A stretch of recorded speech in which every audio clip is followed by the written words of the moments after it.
सभापति महोदय जी, 1976 में जब वक्फ इंक्वायरी रिपोर्ट को पेश किया गया था, वो कमेटी किसने बनाया था सर? कांग्रेस सरकार ने कमेटी गठन किया, वक्फ इंक्वायरी कमीशन बिठाया। कमीशन ने जब रिपोर्ट पेश किया, बहुत लंबा रिपोर्ट है, मैं जो यहाँ रेलेवेंट है उसको कोट करता हूं। मिसयूज बाय मुतावलीज and the inquiry committee called out the Mutawalis misusing the authority and power and proposed for steps to be taken to improve the functioning of the Waqf। ये सबसे पहले report आया। उसके बाद में दूसरा जिक्र किया कि इतना केसेस वक्फ प्रॉपर्टी को लेकर के बना हुआ है, लिटिगेशन इतना ज्यादा लंबित है, इसको सरल करने के लिए सरकार को कदम उठाना चाहिए। उसके बाद सचर कमेटी बनी। सचर कमेटी का रिपोर्ट 2006 में पेश किया गया। उसका मुख्य अंश सचर कमेटी ने जो कहा, एक तो जो वक्फ बोर्ड है उसको स्ट्रेंथन किया जाना चाहिए, और ये पुराना सिस्टम में चल रहा है, डिजिटल होना चाहिए।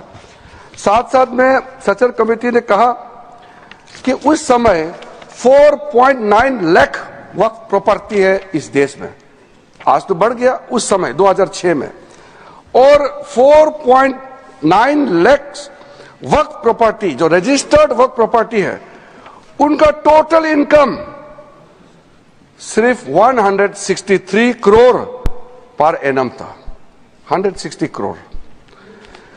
और उसी समय सचर कमेटी में यह भी कहा, टिप्पणी भी किया और सुझाव भी दिया, अगर वो 4.9 लाख प्रॉपर्टी को अगर एफिशिएंटली मैनेज करते उस समय का मार्केट रेट से, तो भी 12,000 करोड़ हर साल इनकम जनरेशन होता। तो 12,000 करोड़ होना चाहिए था, लेकिन 163 करोड़ जनरेशन हुआ है। फिर उसके बाद में हम लोगों ने आकलन किया, आज का दिन में 8.72 लाख जो प्रॉपर्टी है इतना बढ़ गया, उसका तो हम हिसाब भी नहीं लगा सकता है, और मुझे हिसाब भी लगा के आंकड़े पेश नहीं करना चाहिए, क्योंकि मार्केट का अपना अपना एक फॉर्मूला होता है। लेकिन एक कॉमन सेंस है कि अगर सचर कमेटी 4.9 लाख प्रॉपर्टी को अनुमान लगाया 12,000 करोड़ इनकम होना चाहिए, तो आज उसको आप आज के समय मार्केट रेट में हिसाब लगा करके आप अनुमान लगा सकते हैं। सचर कमेटी ने यह भी कहा, सेंट्रल वक्फ काउंसिल में और स्टेट वक्फ बोर्ड में और ब्रॉड बेस करके इंक्लूसिव होना चाहिए। ये बंद कमरे में कुछ लोग बैठा है ऐसा लग रहा है, इसको खोलना चाहिए, ब्रॉड बेस करना चाहिए। साथ साथ में सेक्रेटरी जो सेंट्रल वक्फ काउंसिल और स्टेट बोर्ड है, उसका स्तर सीनियर लेवल होना चाहिए। उस समय under secretary, deputy secretary rank का था, उसको कहा कि ज्वाइंट सेक्रेटरी, एडिशनल सेक्रेटरी का रैंक ऑफिसर को नियुक्त करना चाहिए। और साथ में सर, बच्चों और महिलाएं के लिए, महिलाएं और बच्चों के लिए स्पेसिफिक कदम उठाना चाहिए। इस सचर कमेटी ने उस समय रिकमेंडेशन किया।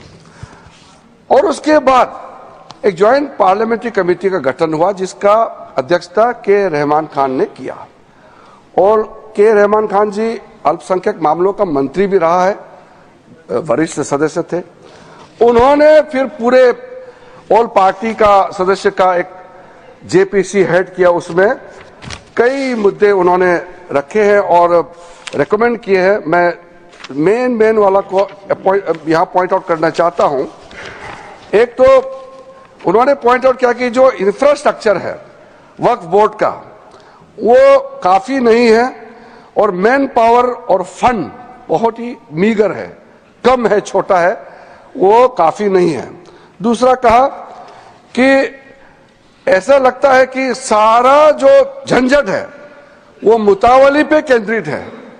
मुतावली को कैसे अपॉइंट करना चाहिए, कैसे हटाना चाहिए, सारा विषय वही केंद्रित है। इसको भी पॉइंट आउट किया है। फिर डॉक्यूमेंटेशन के बारे में और सर्वे के बारे में वक्फ प्रॉपर्टी और लीगल जो सेटअप होना चाहिए वक्फ को लेकर के, इसके बारे में भी कंप्यूटराइजेशन ऑफ वक्फ बोर्ड, सेंट्रल डेटा बैंक होना चाहिए, इसका भी उस समय का जेपीसी ने कहा, म्यूटेशंस, रेवेन्यू रिकॉर्ड, और to adopt sound and acceptable financial and budgetary practices, इसका भी सुझाव दिया। और फिर लीज करने का जो वक्फ प्रॉपर्टी को किस तरीके से लीज होना चाहिए, इसका भी सुझाव दिया है। जितना ये 3 कमेटी रिपोर्ट्स सचर कमेटी को मिलाते हुए जो जो मुख्य रिपोर्ट रिकमेंडेशन किया है, सर मैं आपके माध्यम से सदन को बताना चाहता हूं, वो सारा रिकमेंडेशन रिपोर्ट्स को हम लेकर के आज ये बिल लेकर के, अमेंडमेंट बिल लेकर के इस सदन में आया है।